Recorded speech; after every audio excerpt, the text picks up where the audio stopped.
My entire family agreed I'd be the worst father alive. But I was 3 weeks away from finalizing an adoption. My family and I were sitting there watching my little nephew run around, when out of the blue, my auntie said, "I'm glad the good kid of the family has a child. Can you imagine if the other one spawned a kid?"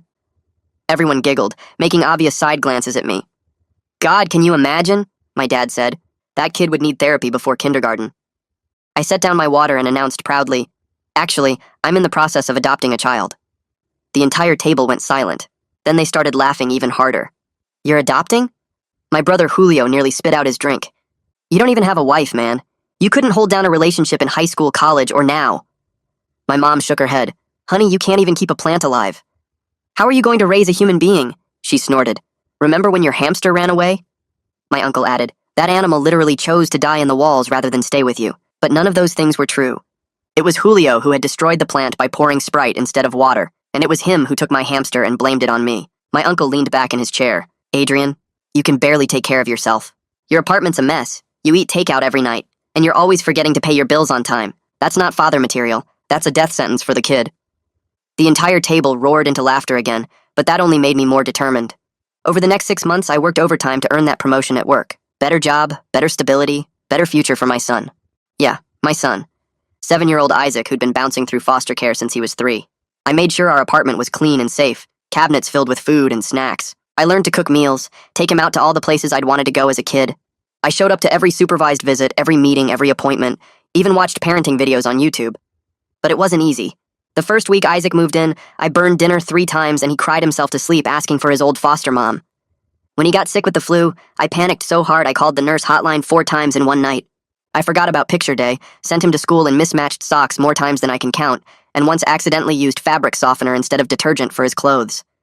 There were nights I'd lie awake terrified I was proving my family right, but then Isaac started smiling more. Started running to me when I picked him up from school. Started calling me dad without me having to ask. And I realized I was learning, slowly, messily, but I was learning. Meanwhile, Julio's perfect life was falling apart.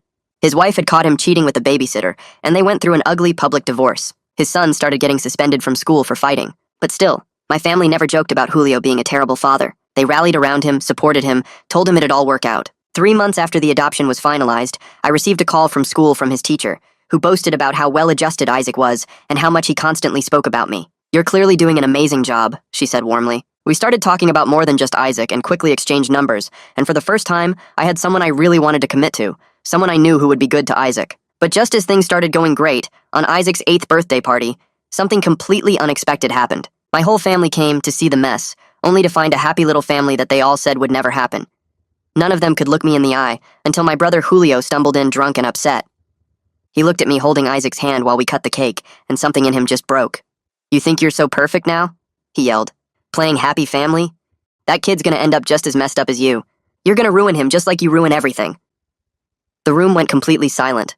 Isaac pressed closer to my side and yelled out weakly, "You're wrong! I love my dad, and he's the best." Then my mom stood up. "Julio, that's enough. Adrian has been an incredible father."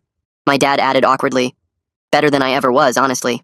One by one, they each said something, about how patient I was with Isaac, how happy he seemed, how I'd stepped up in ways they never expected. My girlfriend, Isaac's teacher, smiled and slipped her hand in mine. "You're the father all kids dream of having, and soon, you'll be the father of 2.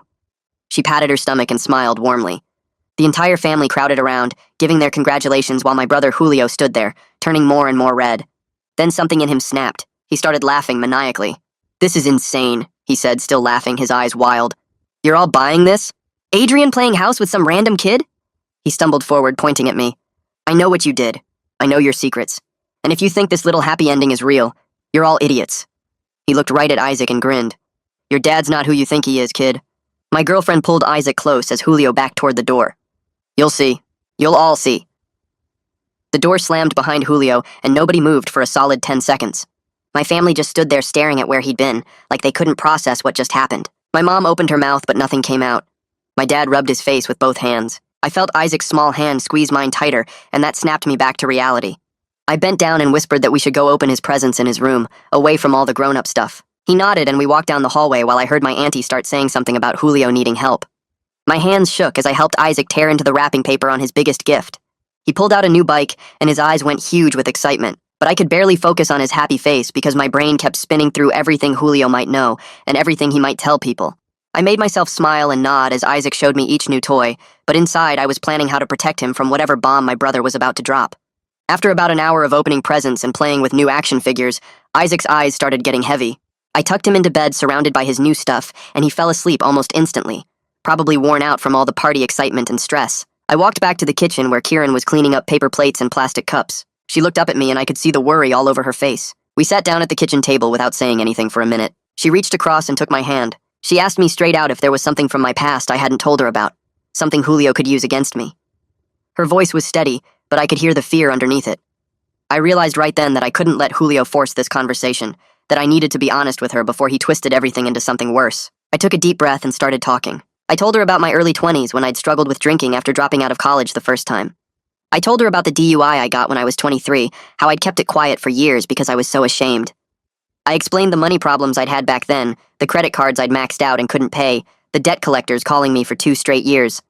I told her I'd only finished paying everything off about 6 months before I started the adoption process. She didn't say anything for a long time.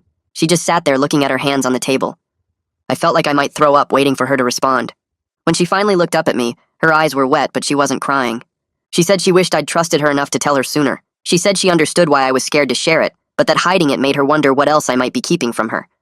Then she squeezed my hand and said we'd figure this out together, that my past didn't change how she felt about the man I'd become. The next morning, Isaac came into the kitchen while I was making pancakes and asked why Uncle Julio had been so mad at the party. I flipped a pancake and tried to think of how to explain it without scaring him. I told him that sometimes grown-ups have problems they need to work through, and that Uncle Julio was dealing with some tough stuff that made him act mean.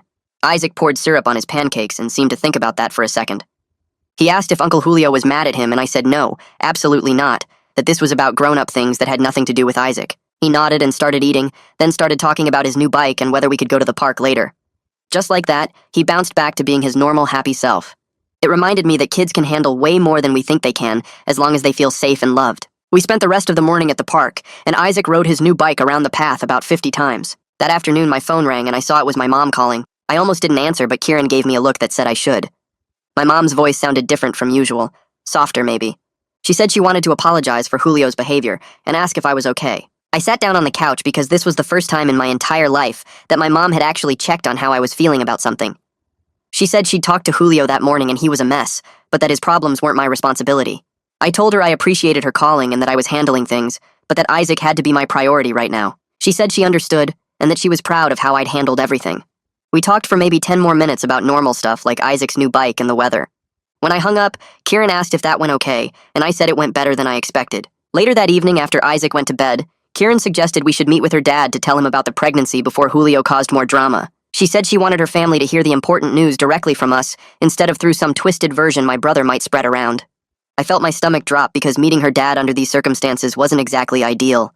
Gene had only met me twice before, and both times he'd been polite but distant, the way dads get when they're not sure about the guy dating their daughter. But Kieran was right that we needed to control our own story. I agreed, and she called her dad right then to set up dinner for later in the week. 3 days later, we drove to Gene's house on the other side of town. He lived in a nice neighborhood with big trees and houses that all looked the same. Kieran knocked on the door, and her dad opened it wearing jeans and a button-up shirt. He shook my hand firmly and invited us in. We sat in his living room and made small talk about work and the weather for about 5 minutes, before Kieran just came out and told him she was pregnant. Gene's face went through about 6 different expressions in 2 seconds. He looked at Kieran, then at me, then back at Kieran. He asked how long we'd been together, and Kieran said almost 5 months. He leaned back in his chair, and I could see him doing the math in his head, probably wondering if I was good enough for his daughter, and worried about how fast everything was moving. He asked me about my job and my apartment, and how I was managing with Isaac. I answered everything honestly while he watched me like he was looking for cracks in my story. Then Kieran jumped in and started explaining how I'd proven myself as a father to Isaac, how patient and dedicated I was, how she'd watched me grow into the role over months of getting to know us both. She said she was confident in our future together, and that she wouldn't have let things get this far if she had any doubts. Gene's face softened a little bit when she said that. He told me he'd heard good things about how I was with Isaac from Kieran, and that being a single parent wasn't easy, but I seemed to be handling it well. He said he wanted to be supportive, but that he needed time to process everything. We stayed for another hour talking about practical stuff like doctor appointments and our plans for a bigger apartment. When we left, Gene hugged Kieran and shook my hand again, this time with a little less tension in his grip. Monday at work, I couldn't focus on anything. I kept staring at my computer screen without actually reading what was on it. My coworker Vanessa walked past my desk 3 times before she finally stopped and asked what was wrong. Vanessa had been supportive through the whole adoption process, always asking about Isaac and celebrating the small wins with me. I gave her the basic outline of what happened at the party, how Julio showed up drunk and made threats about exposing my secrets. She pulled up a chair and sat down next to my desk. She reminded me that I'd overcome way worse challenges than a jealous brother, that I'd built a good life despite my past mistakes, and that the people who mattered knew who I really was. She said Julio was clearly spiraling, and that his words said more about him than about me. I felt a little better after talking to her, enough to actually get some work done that afternoon. That night after Isaac went to sleep, my phone started buzzing with text messages. I picked it up and saw they were from Julio. The first one said he knew everything about my past, and that the truth was going to come out whether I liked it or not. The second one said I'd fooled everyone but not him, that he saw right through my act. The third one was just rambling about how I didn't deserve the family I'd built. I screenshot every message and showed them to Kieran. Her face got hard as she read through them. She said if his messages kept coming like this, I might need to think about getting a restraining order. I didn't want to go that far with my own brother, but I also couldn't let him keep threatening me and scaring my family. I saved all the screenshots in a folder on my phone just in case.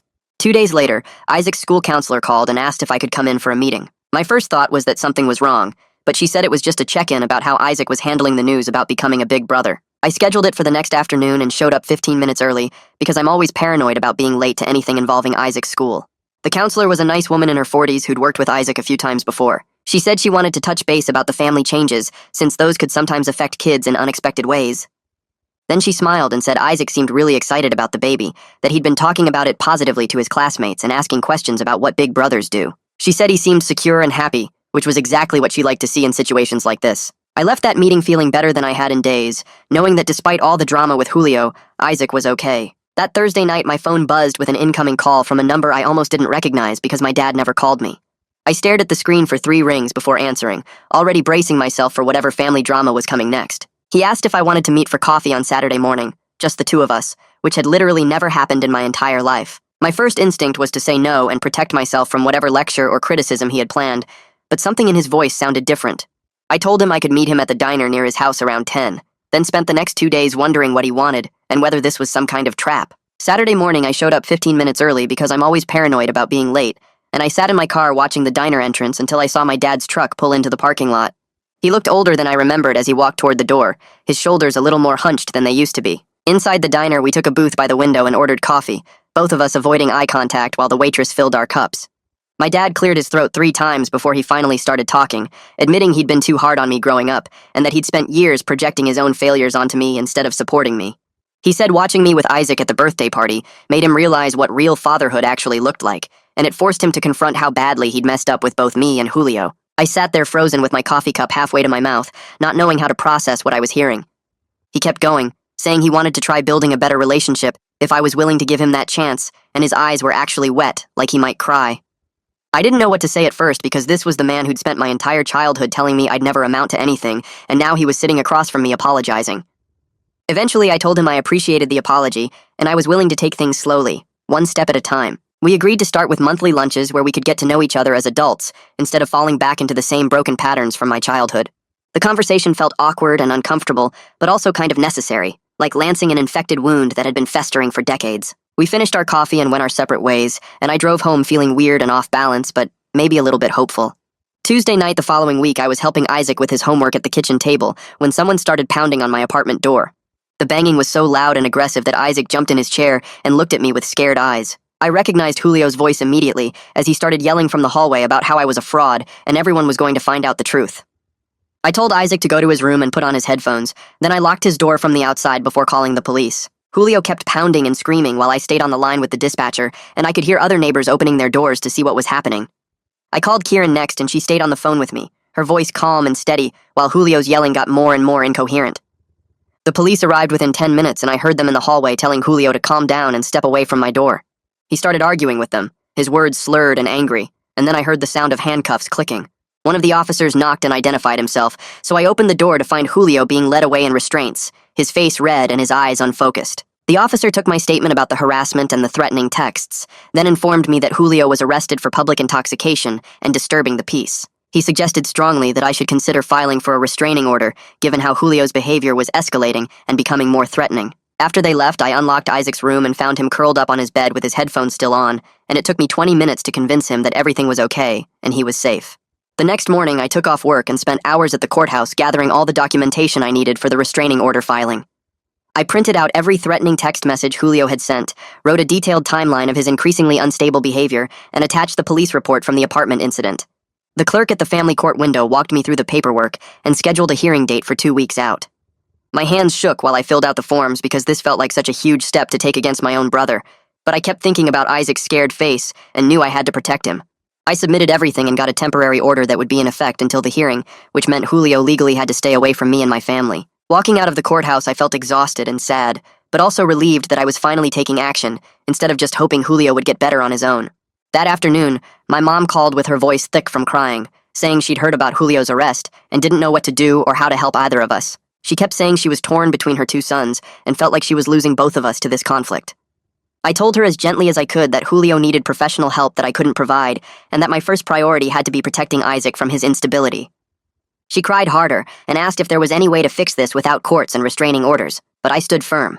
I explained that Julio had crossed too many lines and that Isaac's safety wasn't something I could compromise on, even for family peace. My mom eventually accepted what I was saying even though she clearly didn't like it, and she promised she'd try to get Julio into some kind of treatment program. After we hung up, I sat on my couch staring at nothing for a long time, feeling the weight of everything that was happening. The next weekend, Kieran and I decided to focus on something positive and started looking at bigger apartments since we'd need more space with a baby coming. We brought Isaac along and made it fun, letting him imagine which room would be his and talking about how we'd decorate. At the third apartment we viewed, Isaac got really excited about a place that had 2 bedrooms, plus a small office that could become a nursery.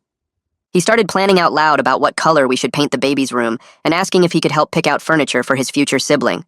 Watching him get so invested in our growing family made all the stress with Julio feel more manageable, like we were building something real that nobody could take away from us. We put in an application for that apartment that same day and crossed our fingers that we'd get approved. 2 weeks later, I sat in the courtroom waiting for the restraining order hearing to start, with Kieran beside me and a folder full of evidence on my lap. Julio showed up 10 minutes late looking disheveled and angry, with wrinkled clothes and uncombed hair. He was representing himself and immediately started rambling to the judge about how I was manipulating everyone and destroying our family. The judge let him talk for about 2 minutes before cutting him off and asking to see my documentation. I handed over the police report, the screenshots of threatening texts, and my written statement about the escalating harassment. Julio tried to interrupt several times, but the judge told him firmly to wait his turn. After reviewing everything, the judge granted my request for a 1-year restraining order, stating that the documented harassment and police involvement showed a clear pattern of threatening behavior. Julio's face turned red and he started to argue, but the bailiff stepped forward, and the judge warned him that any violation would result in immediate arrest. Walking out of that courtroom, I felt safer than I had in weeks, even though I knew this was just going to make Julio angrier. 3 days after the hearing, my auntie called asking me to drop the restraining order because it was tearing the family apart. She said everyone was upset and taking sides and that I was making things worse by involving the courts in family business. I told her firmly that Julio's behavior was what caused the problems, not my response to protect my family from his instability.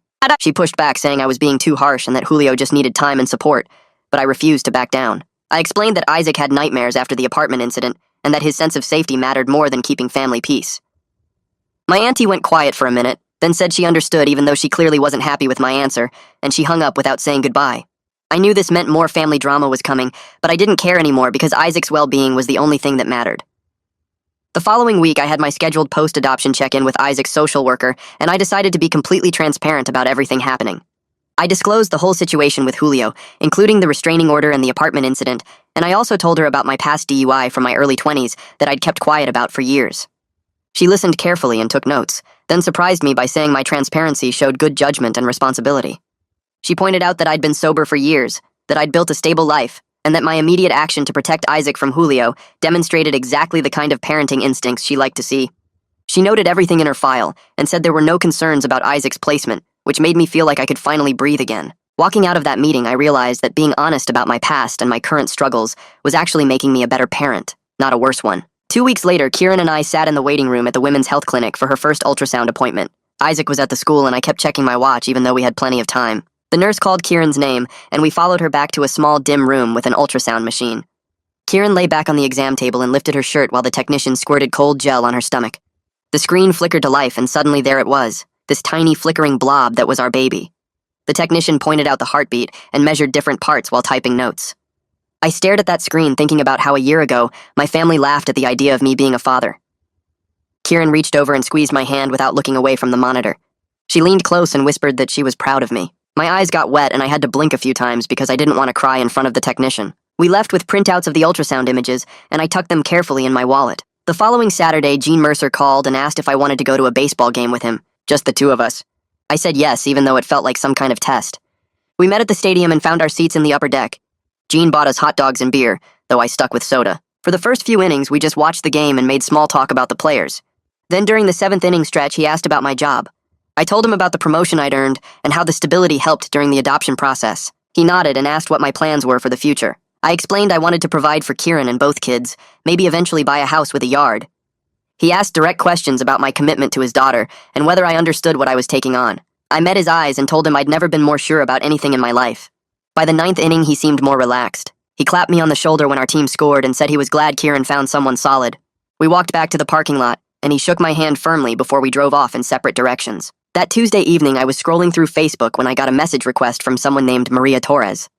I clicked on her profile and realized it was Julio's ex-wife. My finger hovered over the delete button, but curiosity won. She wrote that she wanted to apologize for Julio's behavior at Isaac's party. She explained he'd been spiraling since their divorce, and his drinking had gotten much worse over the past few months. She said Julio had always been jealous of me, even though from the outside it looked like he had everything. The message was long and detailed about his struggles with anger and alcohol. She said she felt guilty for not warning me sooner about how unstable he'd become. I sat there staring at my phone for a long time before typing a response. I thanked her for reaching out and told her I appreciated the apology, but I made it clear I couldn't help Julio until he helped himself. I explained that I had to prioritize my own family's safety, especially Isaac's. She responded quickly, saying she completely understood. She wrote that she was trying to protect their son from Julio's problems too. We messaged back and forth a few more times and found unexpected common ground in our situations. Both of us had kids to protect from Julio's mess. Before logging off, she wished me luck with the new baby and said Isaac was fortunate to have me. The next morning, Isaac sat at the breakfast table pushing cereal around his bowl. He looked up at me with those big, serious eyes and asked why we hadn't seen Uncle Julio in a while. I set down my coffee and chose my words carefully. I told him that Uncle Julio was dealing with some grown-up problems and needed space to work on getting better. Isaac nodded slowly like he was processing this information. Then he asked if Uncle Julio was sick. I said, sort of, that sometimes adults have problems they need to fix before they can be around other people. Isaac was quiet for a minute, then asked if we could send Uncle Julio a card to help him feel better. Something in my chest tightened at how kind and pure that question was. I told him that was a really nice idea, and we could make one together this weekend. At work on Thursday, Vanessa stopped by my desk during lunch break. She had that excited look on her face like she was bursting with news. She told me there was an opening for a senior position in our department. Better pay, better benefits, more responsibility. She said I should apply because she thought I had a real shot at getting it. I pulled up the job posting right there and started filling out the application. For the first time in my life, I felt actually confident in my abilities. Not fake confidence to cover up insecurity, but real solid belief that I could handle this. I submitted the application before the end of the day, and Vanessa gave me a thumbs up from across the office. Friday afternoon, my mom called while I was picking Isaac up from the school. She asked if Kieran, Isaac, and I would come to Sunday dinner at her house. Her voice sounded almost nervous, like she expected me to say no. I told her we'd be there, and she seemed relieved. After I hung up, I told Kieran about the invitation. She bit her lip and admitted she was nervous about it. We spent Saturday evening preparing Isaac for the possibility that dinner might be awkward. We explained that sometimes family gatherings can be uncomfortable, but that we'd all stick together. Isaac seemed fine with it and asked if Grandma would make her chocolate cake. Sunday dinner started stiff and uncomfortable.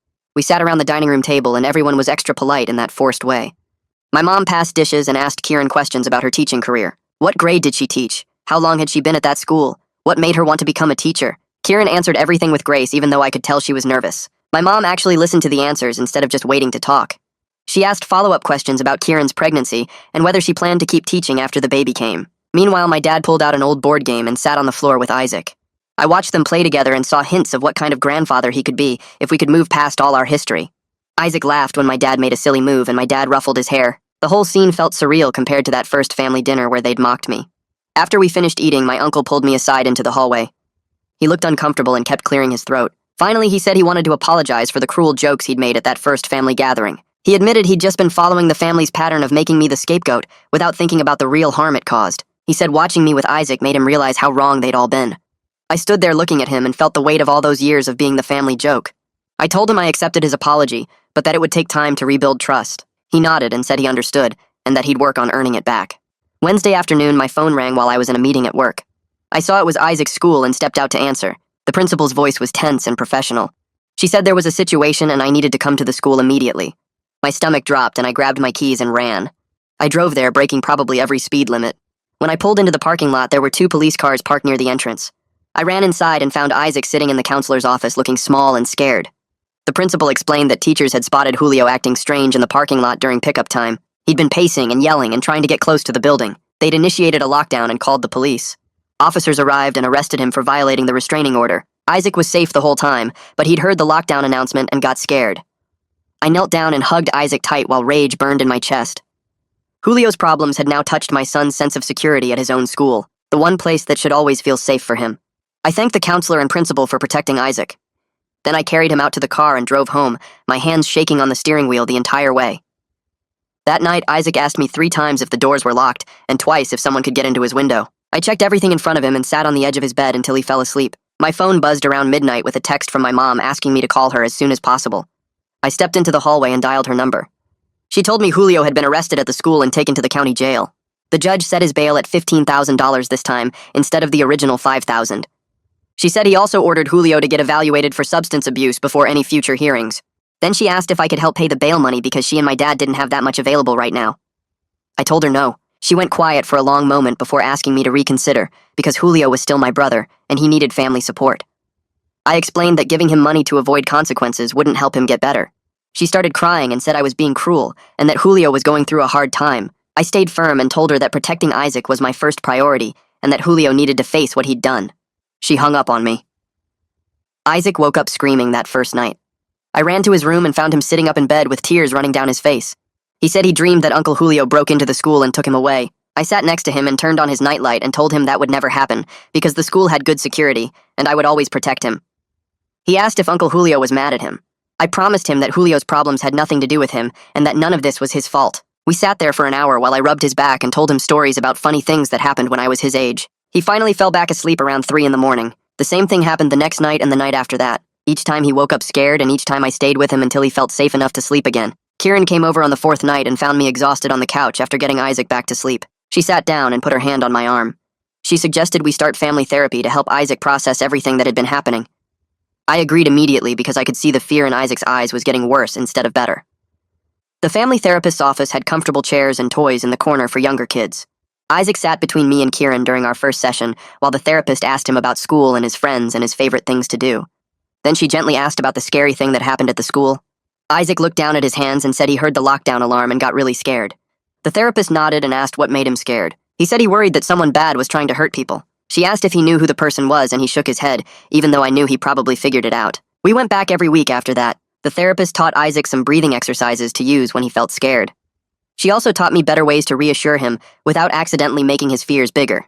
Kieran joined some of the sessions to show Isaac that she was part of our family team and that she would help keep him safe too. After about a month, Isaac's nightmares started happening less often. He still had them sometimes, but not every single night like before. My boss called me into her office on a Thursday afternoon. I walked in expecting another project assignment, but instead she told me I was promoted to senior analyst. The position came with a $20,000 raise and better health insurance that would cover more of the pregnancy costs. She said I'd earned it through consistent hard work and reliability over the past 2 years. I thanked her and tried to keep my expression professional, but inside I felt like jumping up and down. That evening, Vanessa insisted on taking me out to celebrate. We went to a bar near the office and she ordered a beer while I stuck with soda. She raised her glass and made a toast to my success and to proving everyone wrong about what I could accomplish. I clinked my glass against hers and felt grateful to have a friend who'd supported me through the whole adoption process and everything with Julio. My mom called 2 weeks after Julio's arrest to tell me about his court-mandated evaluation results. The evaluator determined he had a serious alcohol problem and recommended inpatient treatment. The judge ordered him to complete a 30-day rehab program at a facility about an hour away. My mom said Julio had finally agreed to go after fighting it at first. She sounded hopeful that this might actually help him turn things around. I felt a small flicker of hope too, but I wasn't ready to let my guard down, or trust that 1 month would fix years of problems. I told my mom I was glad he was getting help, but that I needed to see real long-term change before I'd consider letting him back into Isaac's life. She said she understood even though I could hear the disappointment in her voice. Kieran and I spent 3 weekends looking at apartments in our price range. Most of them were too small or in bad neighborhoods or had landlords who seemed sketchy. Then we found a 3-bedroom place on a quiet street in the same school district where Isaac already went. It had a small fenced yard in the back, and enough space for Isaac to have his own room, and for us to set up a nursery for the baby. The kitchen was updated and the landlord seemed reasonable when we met him. We signed the lease that same day. Isaac came with us to see it before we signed, and he ran from room to room getting excited about having a bigger space. He picked out which room he wanted and started planning where he'd put his toys and his bed. Watching him happy and excited made all the apartment hunting worth it. Moving day came faster than expected. I'd packed up most of our stuff over the previous week, but there were still boxes everywhere when my dad showed up that Saturday morning. He'd never offered to help me move before, so I was surprised when he called and asked what time to arrive. We worked together carrying boxes down the stairs and loading them into the moving truck I'd rented. He didn't say much at first, but as we carried a heavy bookshelf together, he told me he was proud of how I'd handled everything with Julio. He said I'd shown more strength and better judgment than he ever had. Then he admitted he'd been wrong about my abilities as a father and wrong about a lot of things when I was growing up. We set the bookshelf down in the truck and I thanked him for saying that. It wasn't a complete repair of our relationship, but it felt like a real start. Jean showed up at the new apartment the following weekend with a woman I'd never met before. Kieran introduced her as her mom, and I shook her hand feeling suddenly nervous about making a good impression. They brought housewarming gifts including kitchen supplies and a gift card to a local grocery store. Kieran's mom immediately started asking Isaac about school and his favorite subjects and whether he liked to read. He warmed up to her quickly and showed her his new room. She told him it was a perfect room for a smart boy like him and that she was so happy to have him as her grandson. Watching her treat Isaac like family without any hesitation made my throat tight with emotion. Jean caught my eye and nodded like he approved of how things were going. A few days later, Isaac was helping Kieran set up the nursery when he called her Miss Kieran instead of just Kieran. She stopped arranging baby clothes and looked at him with tears in her eyes. She asked him if he'd like to call her something else eventually, like maybe a name that showed she was special to him. He thought about it for a minute, then said he liked Miss Kieran for now because it felt right. She hugged him and told him that was perfect, and he could call her whatever made him comfortable. I stood in the doorway watching them and realized Isaac was finding his own way to accept her as part of our family. 30 days after Julio entered rehab, his counselor called my cell phone. She introduced herself and explained she was working with Julio on his recovery program. She asked if I'd be willing to participate in a family therapy session as part of his treatment plan. I hesitated because I wasn't sure if Julio was actually changing or just going through the motions to satisfy the court. She said family involvement was important for long-term success, but that I could set whatever boundaries I needed. I agreed to one session with clear limits about what I was willing to discuss. She scheduled it for the following week at the rehab facility. After I hung up, I told Kieran about it, and she squeezed my hand and said she'd support whatever decision I made about Julio. The therapy session happened the following Thursday at the rehab facility. I drove there alone because Kieran had to work, and honestly, I needed the time to prepare myself for seeing Julio again. The counselor met me in the lobby and walked me to a small room with a couch and 2 chairs. Julio came in a few minutes later looking cleaner than he had in months. His eyes were clear, and he sat down without the angry energy that usually followed him around. The counselor started by explaining the purpose of family therapy and recovery, and then asked Julio if he wanted to share anything with me. He looked at his hands for a long time before speaking. He said he was sorry for everything at the birthday party, and for the texts and showing up drunk at my apartment. Then he said something that surprised me. He told me he'd been jealous of me for years, even though everyone thought he was the successful one. He explained that watching me build a real family with Isaac while his marriage fell apart and his son struggled made something break inside him.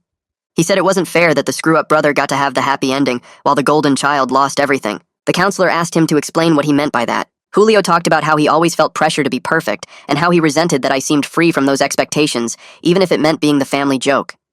He said seeing me actually succeed as a father when everyone predicted I'd fail made him realize his own life was empty, despite looking good on paper. He admitted he needed to focus on his own recovery and rebuilding his relationship with his son instead of tearing me down. I sat there listening and feeling a weird mix of anger and sadness. Part of me wanted to tell him how much damage he'd caused. Part of me understood that his jealousy came from a real place, even if his actions were wrong. When the counselor asked if I wanted to respond, I told Julio I was accepted his apology, but that rebuilding trust would take a long time. I explained that I needed to see real change over months, not just words in one therapy session before I'd consider letting him back into Isaac's life. The therapist nodded and told Julio that respecting my boundaries was an important part of his recovery process. She said he couldn't control my timeline for forgiveness, and that pushing for more access than I was comfortable with would only damage things further. Julio agreed and said he understood. The session ended with the counselor scheduling a follow-up in a month if I was willing. I said I'd think about it and left feeling drained, but also like maybe this was the beginning of something different between us. 2 weeks later, my mom called while I was making dinner. She told me that she and my dad had started attending Al-Anon meetings to learn how to support Julio without enabling his problems. Her voice sounded different from usual, less defensive and more honest. She said the meetings were helping them understand that asking me to bail Julio out had been wrong. She apologized for putting that pressure on me and said she understood now why I refused. I thanked her for telling me and said I was glad they were getting help too. It felt like the first real conversation we'd had in years, where she wasn't making excuses for Julio or dismissing my feelings. After I hung up, Kieran came into the kitchen and asked how it went. I told her about the Al-Anon meetings and she smiled and said my parents were finally taking responsibility. Then she sat down at the table and looked at me with this serious expression. She said she'd been thinking about us and the baby and our future. She asked if I'd want to get married at the courthouse before the baby arrived. She explained that she wanted to make our commitment official without the stress of planning a big wedding. I looked at her sitting there with her hand on her growing belly and felt this rush of certainty. I said yes immediately. We decided to invite just our parents and Isaac and Vanessa as witnesses. Keep it simple and focused on what actually mattered. The courthouse wedding happened on a Friday morning 3 weeks later. Isaac wore his nicest shirt and kept asking if he could see the rings. My parents arrived early, looking nervous but happy. Jean and Kieran's mom showed up right on time with flowers for Kieran. Vanessa hugged me and said she was proud of how far I'd come. We all stood in the small courthouse room while the judge performed the ceremony. Isaac stood between Kieran and me, holding our rings in his small hands. His face was bright with pride, like he understood this was his family becoming official. When the judge pronounced us married, both sets of parents had tears in their eyes. My mom hugged Kieran and called her daughter for the first time. My dad shook my hand and pulled me into an awkward hug. Jean kissed his daughter's cheek and nodded at me with approval. After the ceremony, we all went to Isaac's favorite pizza place to celebrate. Isaac told everyone at the table about how he got to hold the rings and how he was going to be the best big brother ever. The whole meal felt easy and natural, like this was how family was supposed to be. On Monday, Isaac told his class about the wedding during sharing time. His teacher sent home a folder that afternoon full of drawings his classmates had made of our family. Some showed me and Kieran and Isaac holding hands. Others included a baby in a basket or a crib. One kid drew our whole family as superheroes, which made Isaac laugh so hard he couldn't breathe. I hung every single drawing on the refrigerator in our new apartment.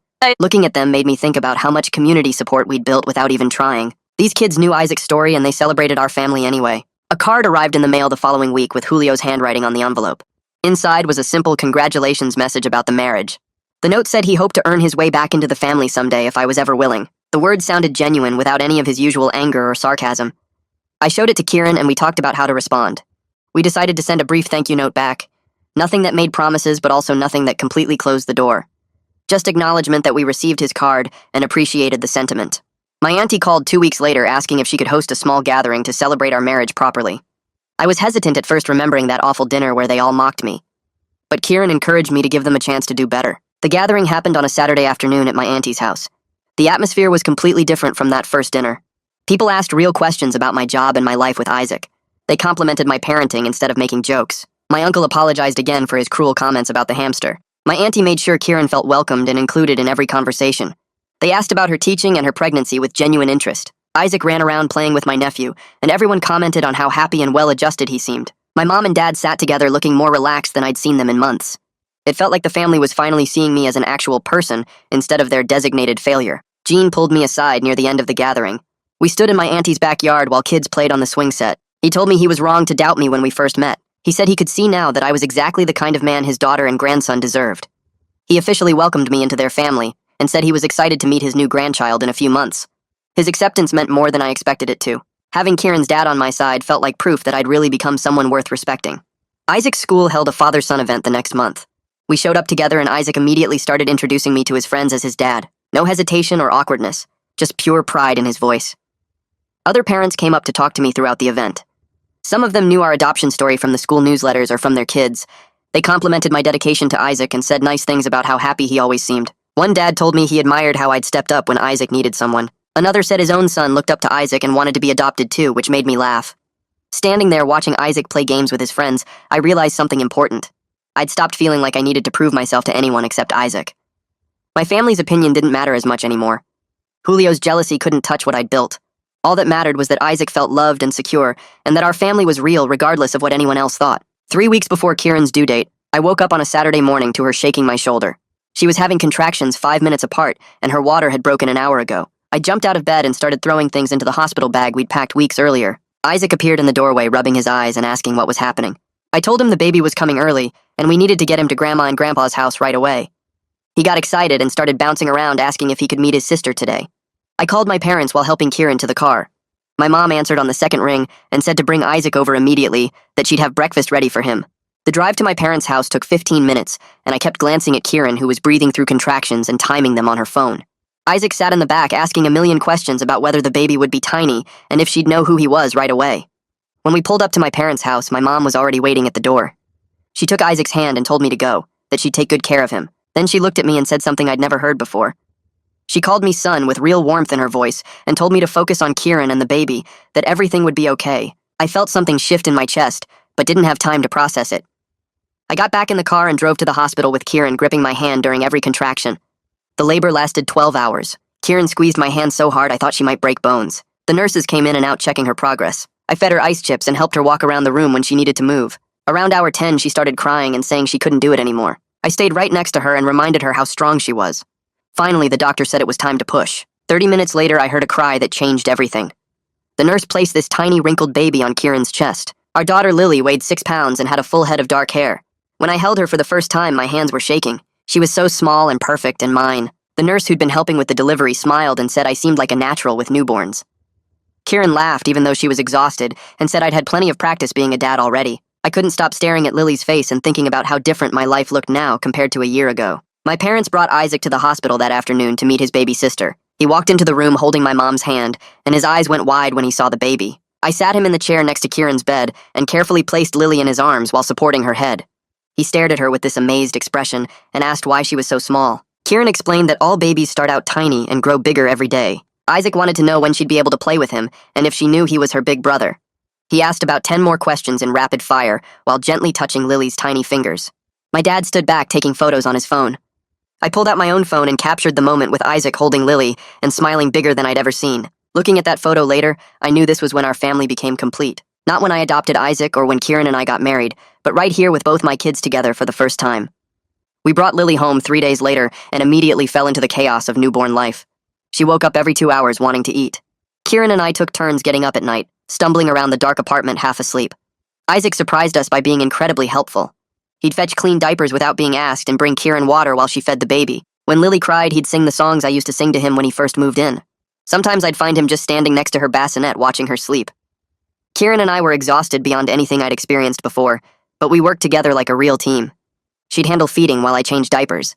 I'd do laundry while she napped with the baby. We'd trade off holding Lily so the other could shower or eat. Even in the middle of the hardest nights when both kids needed something at the same time, it felt right. Like this was exactly what we were supposed to be doing. 2 weeks after we brought Lily home, a package arrived with Julio's name on the return address. Inside was a small pink teddy bear and a card. The card said congratulations on the new baby and mentioned he'd been sober for 90 days. He wrote that he was attending outpatient therapy twice a week and working on himself. He didn't ask to meet Lily or push for contact, just wanted us to know he was making progress. I showed the card to Kieran and we talked about how to respond. I appreciated that he was getting help and staying sober, but I wasn't ready to let him back into our lives yet, especially not around the kids. I wrote a brief thank you note for the gift without extending any invitation to visit. Maintaining boundaries felt important, even as I hoped his recovery was real. My dad started showing up every Sunday afternoon without fail. He'd spend an hour playing with Isaac in the living room while holding Lily and making faces at her. Isaac loved having his grandpa's attention and would show off his reading skills or tell stories about school. My dad seemed genuinely interested in everything Isaac said. He'd ask questions and laugh at Isaac's jokes and help him build elaborate block towers. With Lily, he was gentle and patient, letting her grip his finger while he talked to her in a soft voice. I'd watch him with both kids and see a different person than the father I grew up with. He was present and engaged in ways he'd never been with me or even with Julio's son. It felt like he was trying to be the grandfather he wished he'd been as a father. Jean and Kieran's mom became regular fixtures in our apartment during those early weeks. They'd come over with home-cooked meals and take Isaac to the park so Kieran and I could nap. Kieran's mom would hold Lily for hours, singing old lullabies and telling stories about when Kieran was a baby. Jean helped me assemble new furniture and fix a leaky faucet I'd been ignoring. They never made us feel like we were failing or struggling, just supported us through the hard parts. I found myself grateful for their presence in ways I couldn't quite express. After spending so many years feeling like the family outcast, I now had more family support than I knew what to do with. Both sets of parents invested in our kids and our success. It was strange and wonderful at the same time. 3 months after Lily's birth, Julio sent a text asking if we could meet for coffee. He said he wanted to show me his 6-month sobriety chip and talk about his progress. I stared at the message for a long time before responding. Part of me wanted to ignore it and keep him at a distance, but another part was curious if he'd actually changed or if this was just another manipulation. I agreed to meet him at a coffee shop downtown without the kids. I told Kieran where I'd be and promised to text her every 30 minutes so she'd know I was okay. The morning of the meeting, I was nervous in a way I couldn't quite name. Nervous he'd be drunk or angry. Nervous he'd try to guilt me into letting him meet Lily. Nervous that seeing him would bring back all the bad feelings from the birthday party. When Julio walked into the coffee shop, I almost didn't recognize him. He looked healthier than I'd seen him in years. His eyes were clear and focused. He'd gained some weight back and his skin didn't have that gray tint anymore. We sat down at a corner table and he pulled out a silver chip from his pocket. 6 months sober. He set it on the table between us like proof. Then he started talking and I just listened. He took full responsibility for everything that happened at Isaac's birthday party. Didn't make excuses about being drunk or jealous. Just owned that his behavior was wrong and hurtful. He talked about therapy and AA meetings and learning to deal with his anger. He mentioned rebuilding his relationship with his own son, taking it slow and proving he could be reliable. He said he understood if I never trusted him around my kids, that he'd earned my distrust and it would take years to rebuild anything between us. But he wanted me to know he was genuinely trying to become a better person. Not for me or for anyone else, but for himself. I sat there processing everything he said before responding. I told him I could see his progress and I was glad he was getting help. That seeing him healthy and clear-eyed gave me hope he might actually maintain his sobriety this time. But I was honest that rebuilding trust would be a slow process, that it would depend on him staying sober and respecting whatever boundaries I set, that my priority would always be protecting Isaac and Lily from instability. He nodded through everything I said and didn't argue or push back. He said he was willing to do whatever it took for as long as it took. That he knew he'd destroyed the relationship between us, and earning it back was completely on him. For the first time in our entire lives, we were having an honest conversation.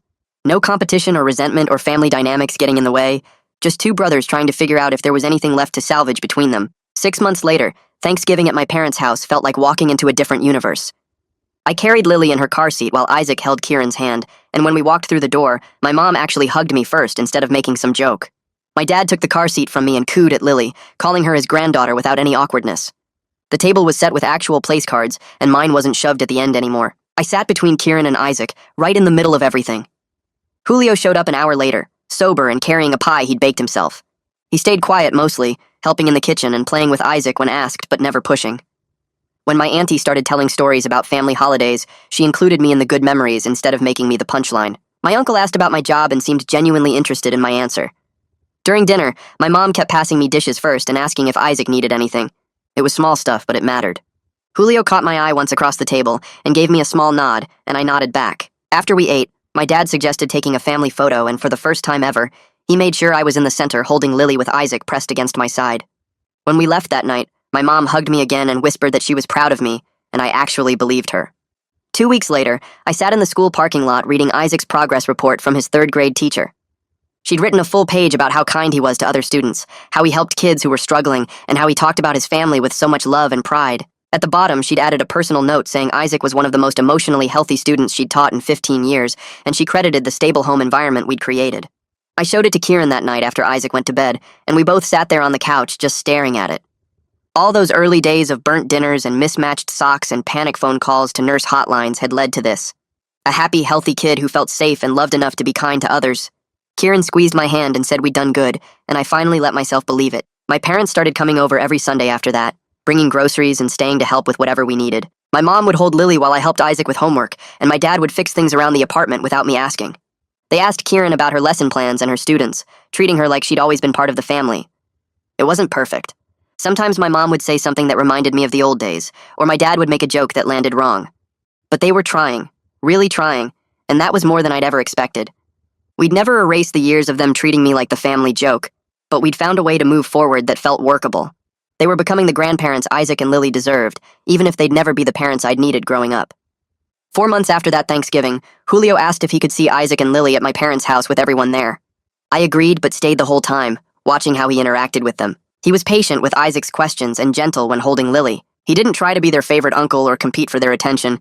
He just showed up and was present and appropriate. Over the next few months, he kept proving himself reliable. He came to Sunday dinners sober, helped my parents with projects, and never once pushed for more access than I was comfortable giving. He sent Isaac birthday cards and asked about school without making it weird. Slowly, carefully, I started trusting him around my kids for short visits while I stayed nearby. He never complained about my caution or tried to rush the process. He understood he'd destroyed the trust between us, and that earning it back was completely on him. When Isaac's 9th birthday rolled around, almost exactly a year after that disaster party, we threw a celebration at our apartment with both sides of the family. The place was packed with people, but the atmosphere was completely different. Jean and Kieran's mom brought a huge cake they'd decorated themselves. My parents arrived early to help set up. Julio came with a thoughtful gift he'd clearly put effort into choosing. Everyone sang happy birthday without any tension or undercurrent of judgment. Isaac blew out his candles while kids from his class ran around playing games. Kieran held Lily on her hip and helped serve cake. My mom and Kieran's mom chatted in the kitchen like old friends. My dad and Jean stood together watching the kids play, both of them smiling. Julio stayed appropriate the whole time, talking with family members and helping clean up without making anything about himself. When I looked around the room, I realized we'd actually built something real here. Something that lasted despite all the obstacles and doubts and drama.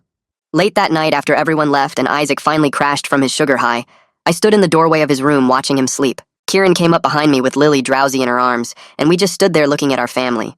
I thought about that dinner table years ago, when they all laughed at the idea of me adopting. About my dad saying any kid of mine would need therapy before kindergarten. About my uncle joking that I couldn't even keep a hamster alive. They'd been so wrong about me, and I'd been so right to prove them wrong. My life wasn't perfect. My family relationships were still complicated and probably always would be.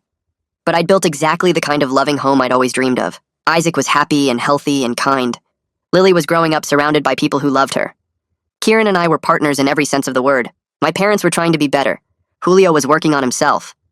And me? I was just a dad doing his best, which turned out to be more than enough.